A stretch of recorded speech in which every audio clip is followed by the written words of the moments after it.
Welcome to the Well Woman Show, where we interview women executives, leaders, and entrepreneurs. And you're listening to the Well Woman Show, where motivated women achieve fulfillment and well-being. You're listening to the Well Woman Show. Well, I try to take time for myself by coming to things like Well Woman drinks. To be accepting of myself no matter what, and to step away from judgment as much as possible.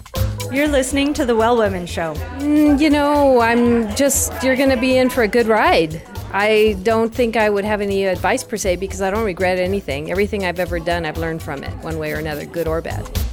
I think it comes down to being a little bit selfish for yourself. Put your own oxygen mask on first and then give what's left. I'm a woman. I would prefer to tell my own story. My story, though it's very personal, is universal because everything that happens to me happens to just basically everybody, especially women. You're listening to the Well Woman Show. And now your host, Giovanna Rossi. Well, hello there. Welcome to the Well Woman Show, where I get to interview women leaders, executives, and entrepreneurs about their lives and their road to becoming and being who they are today. Do you ever feel like you need to be Wonder Woman to get everything done and be the awesome, powerful woman you know you can be? Well, you're not alone. We all need to remember to use our superpowers, the ones we already have, but we don't use all the time. Toward the end of the show, in a segment called Superpowers for Success, I ask my guest about her superpowers, and the answers are unbelievably powerful. I'm thrilled that you're here, so thanks for tuning in. Today's topic is leading from the heart, and hopefully by the end of the show, you'll be inspired to take your leadership to the next level. My guest today is Nina Simons, president and co-founder of Bioneers, and founder of Every Woman's Leadership. Nina Simons is an award-winning social entrepreneur and visionary thinker. In 1990, she co-founded Bioneers, which for 25 years has connected thousands of people with practical, visionary solutions for humanity's most pressing environmental and social challenges. Nina is also co-editor of the anthology book Moonrise, The Power of Women Leading from the Heart, which addresses how women and many men are redefining the leadership landscape across a diversity of perspectives, generations, and ethnicities. Today I'm going to talk to Nina about creating the conditions for deep listening, creating inner spaciousness, relational intelligence, and lots more, all as contributing factors to truly leading from the heart. And Nina has generously given us the first part of her book, Moonrise, so listeners can download it at wellwomanlife.com/Nina. I love the book because it brings over 30 women's voices to the topic of leadership, and I think you'll really enjoy my guest's insights on the show today. We talk about her epiphany, I ask her a question she's never been asked before, and we hear about her superpowers for success, including how loving her body is part of her daily ritual. But before we get started, a quick word about our sponsor. I want to thank our sponsor today, Leafy Greens. They provide seasonal cleanses and nutrition consultations, and I love them. Leah is the owner, and she does a wonderful 21-day cleanse that literally changed my life a couple of years ago. Visit eatleafygreens.org/wellwoman to sign up for the cleanse and get a great discount. I am so pleased to be speaking with you this morning, Nina Simons. Welcome to the show. Thank you so much, Giovanna. It's great to be here with you. Nina, let's just start with giving me a short summary of who you are and what your commitment is to women's well-being. I am a many-faceted woman who began my professional life working in the arts and then had a transformative experience where I realized how committed I was to the natural world as kind of a spiritual source. And then rather late in my life, I had this epiphany about my identity as a woman. And it came through a number of ways, but I realized that my identity as a woman was really influencing my leadership and my experience of the world and how I showed up in the world. And I also realized that many of the biggest social and environmental problems that we face could be seen as a result of the imbalance of the masculine and the feminine in our culture. Oh my gosh, I have to stop you right there because there's so much in what you're saying here. For the listeners, I just want to ask you, what exactly was the transformative experience that led you on this journey that you just mentioned at the beginning? That was an experience with a garden in southern New Mexico, where my husband had been invited to film a garden that was a very unusual biodiversity garden, and I went with him thinking I was going for a weekend in the country. And we were given a tour of this garden by this master gardener, and it had hundreds of food and flower and herb plants of tremendous diversity growing in very close proximity. And everything was in bloom and everything was gorgeous. And there were sunflowers 7 or 8 feet tall. And he would introduce us to each plant as we walked through the garden. And he would tell us their Latin name and then their common name. And then he would explain how they were related to all the plants around them. And then he invited us to taste things as we went through the garden. And so I found myself tasting the best tasting tomatoes I'd ever imagined, and herbs like chocolate basil, and seeing these exquisite colors and shapes, and amaranth and quinoa. And this was in the late 1980s. And I thought maybe the Garden of Eden was written because of a garden like this. And I realized all my senses were just dancing. And I had never experienced anything like it. And then he started explaining about the loss of biodiversity in the food system and how all these giant multinational corporations were gobbling up all the mom and pop little companies that had been conserving the diversity. And he explained how if we lost all that diversity, it was going to be a real threat to the future of our survival. And by the time I stepped out of that garden, my experience, Giovanna, was that I felt like the spirit of the natural world tapped me on the shoulder and said, "You're working for me now." What do you think allowed that to happen? That's a great question.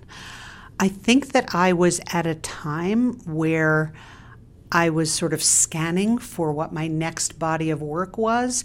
I was working at the time, but I knew that it wasn't as meaningful to me inwardly as I really wanted it to be. And I think that experience in the garden was so transporting. It was so like all of me was engaged. So I think it was the way that my senses, my body, my heart, my mind, my sense of spirit, if you will, was all of me was focused on that sensorial moment and experience, and so I was listening inwardly very attentively. And so I mean, it's a great question, and I've never even asked myself that, but I think that's why. What I realized I should add is that I'm in a moment right now in my life, this is many years later than that, where I feel like I've reached a new layer of my own self-development in terms of creating the conditions for deep listening. I'm noticing how much I have a bias toward activating and doing, and that my tendency to be overly responsive and perhaps even overly generous or generative gets in the way of my listening as deeply as I feel I need to right now. So I thought I would mention that just for listeners, because, you know, here I am at age 58 and I'm still working on it. I think it's a lifelong practice. It is a lifelong practice. So I love this, creating the conditions for deep listening. How are you doing that? Well, I'm starting a meditation practice, for one thing. You never you haven't had a meditation practice before? You know, I've meditated, I've been taught to meditate in various ways, but it's not been a very regular, rigorous practice of mine through my life. And I actually was motivated to start again recently, partly because of my blood pressure. I just woke up one morning and thought, and I had been trying to regulate my blood pressure using medication and other things and exercise.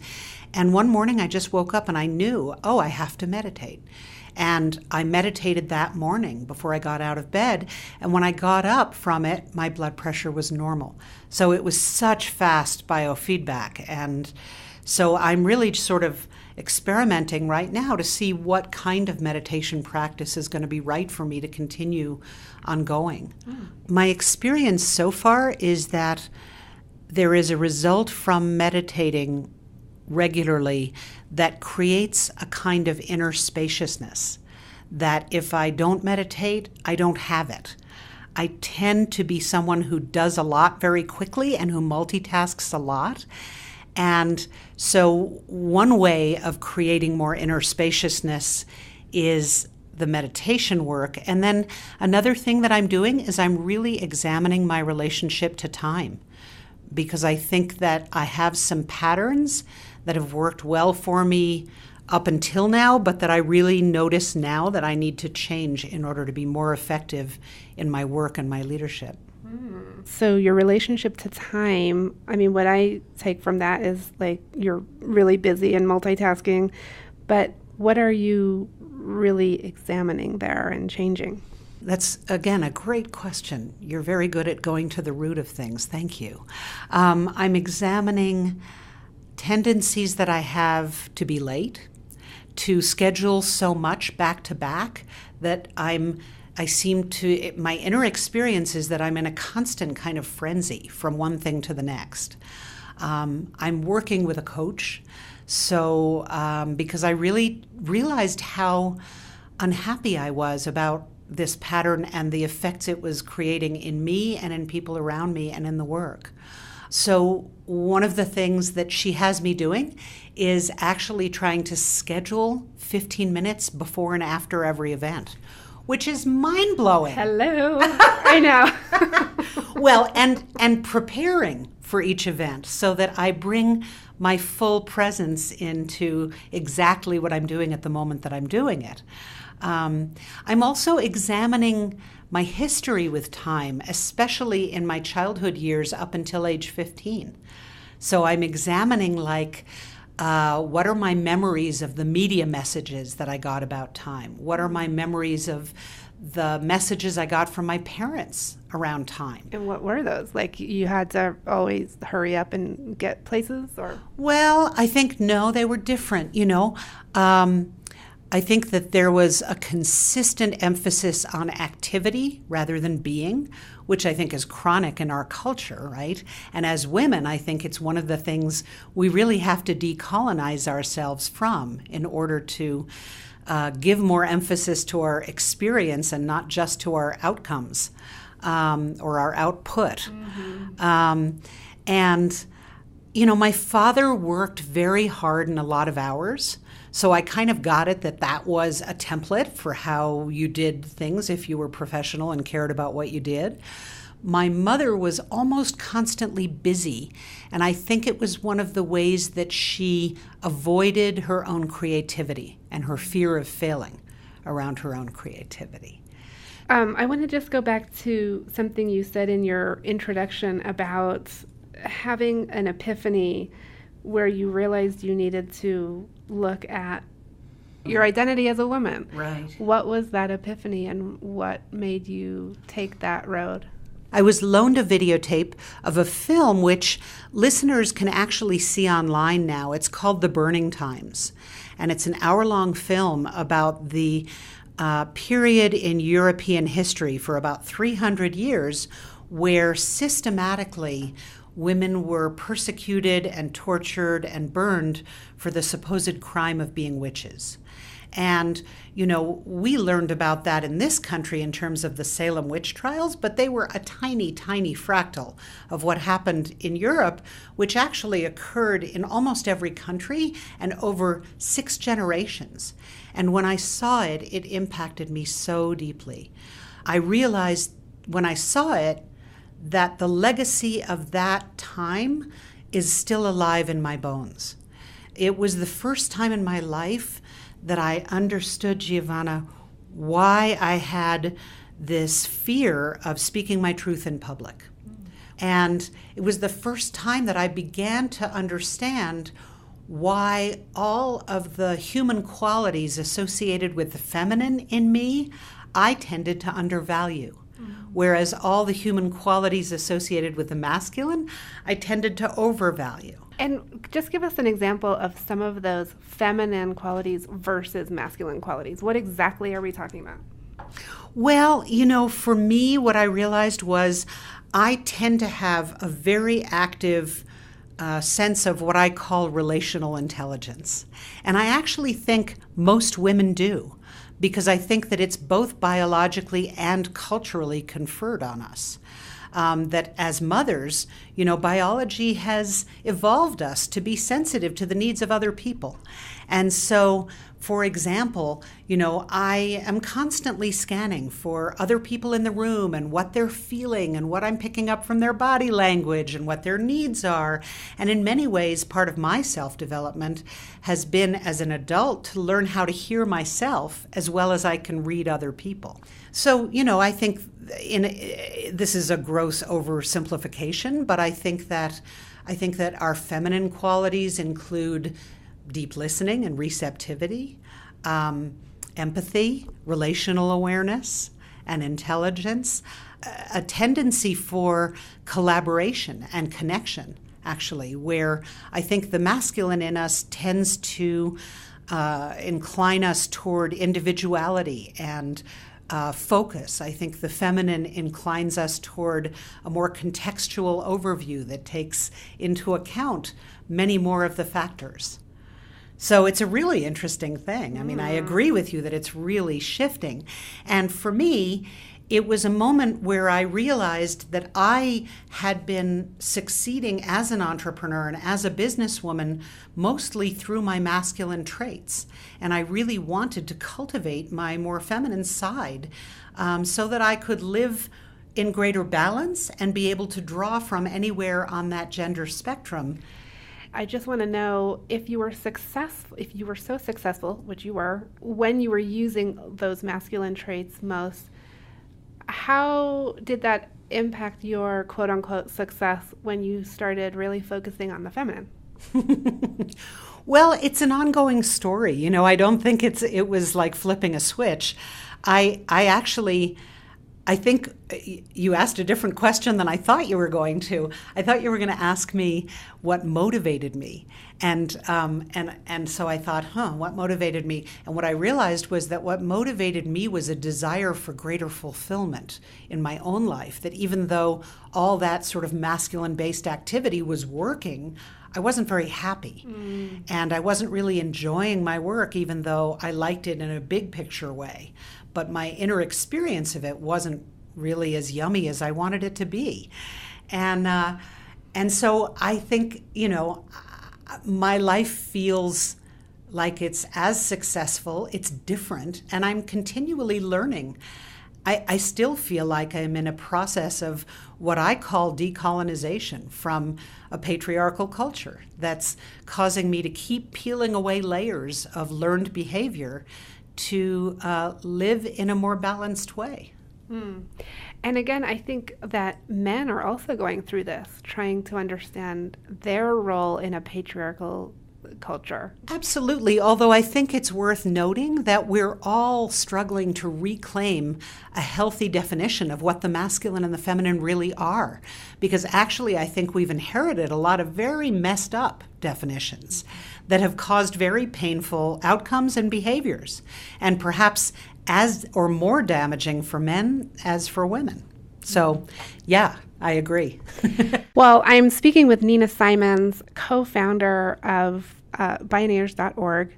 Nina, we're going into a segment I call Superpowers for Success. So I want to ask you a few sort of quick round questions where we really get at some kind of key takeaways that listeners can, sort of use in their own lives. And let's just start out by asking you, what does success actually mean to you? I think for me, success is really closely equated with fulfillment, with living fully engaged with my sense of purpose and what I feel like I was born to bring to this world.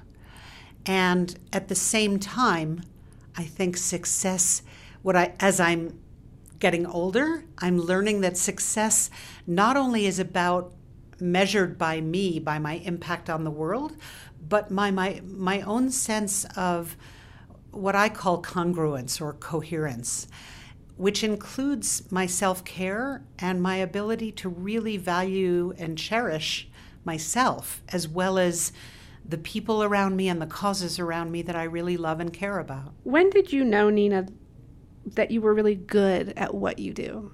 That's a hard question for me to answer. I think that I am really good at some of the things that I do and not as good at other things that I do. And I guess, my quest is to appreciate and value what I do well at the same time as I really yearn for achieving the kind of excellence or balance. So I don't know. I mean, I think I started being able to appreciate that there were things I was really good at around age 40. Was it when you were like standing in front of an audience of 3,000 people? Like, oh my gosh, okay, I kind of rock.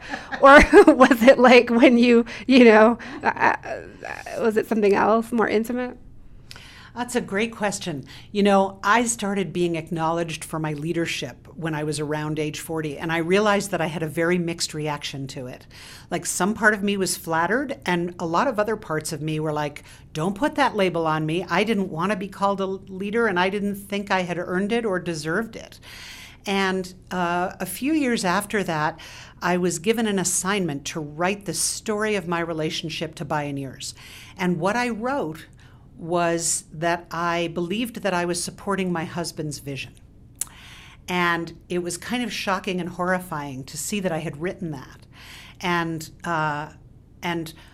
I started asking people around me whether they saw me that way.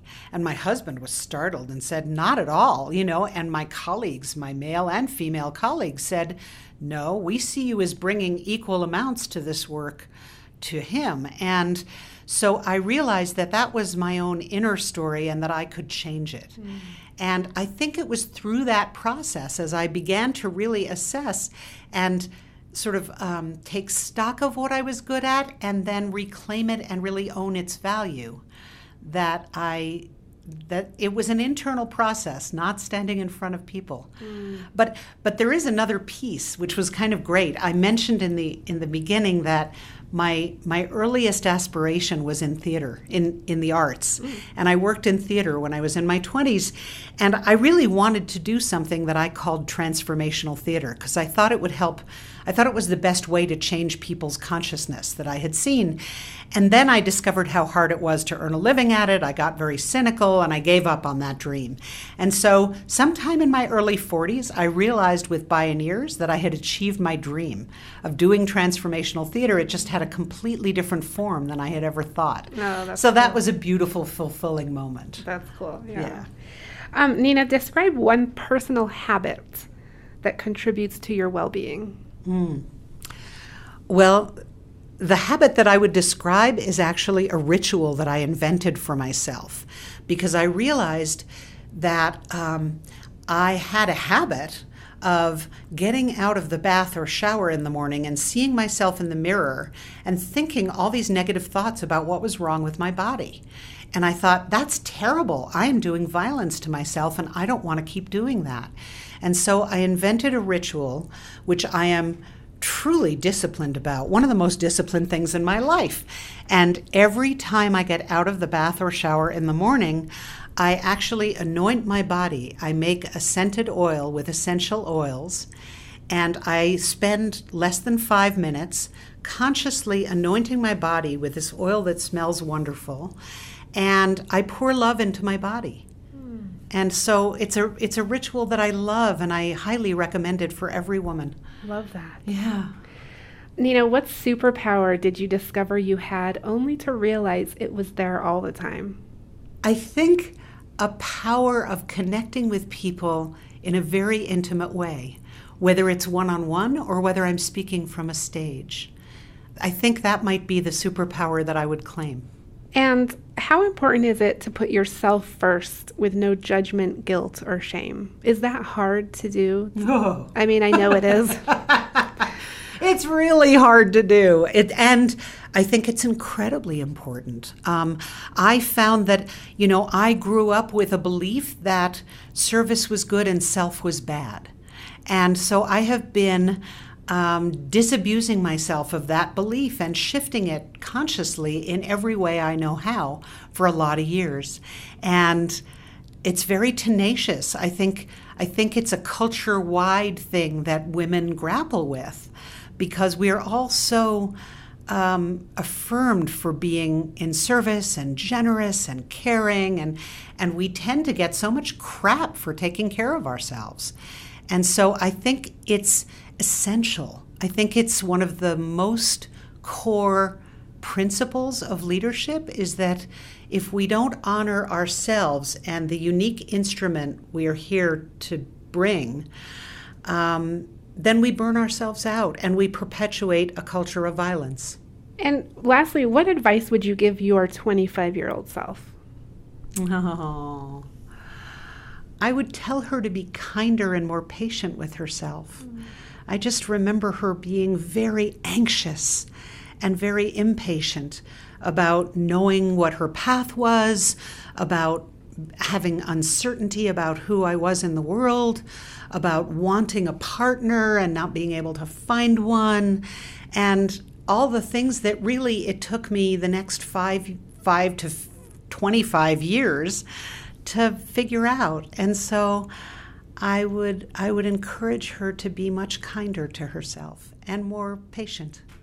It's been so wonderful talking to you, Nina Simons. Thank you so much for being with us today. It's my great pleasure, Giovanna, and thank you. Thank you for what you're doing, and thanks to all your listeners out there who are doing beautiful leadership and mothering and all the ways we bring ourselves to this crazy, ailing world that needs us so badly. Thank you. That's it for our show today. I've been speaking with Nina Simons, president and co-founder of Bioneers and founder of Every Woman's Leadership. We talked about deep listening, empathy, being patient with yourself, and loving your body, all as contributors to great leadership. You can get the first part of her book for free at www.wellwomanlife.com/Nina. Our monthly live event, Well Woman Drinks, brings women together to share our successes and challenges as women leaders, moms, aunts, sisters, and all the other roles we carry. If you'd like to attend a Well Woman Drinks near you, or if there isn't one in your city yet and you'd like to apply to start one, email me at info@wellwomanlife.com. If you enjoyed the show, please take a moment and subscribe to the show in iTunes and leave a review. This helps raise visibility, which is super helpful when it comes to producing the show every week for you.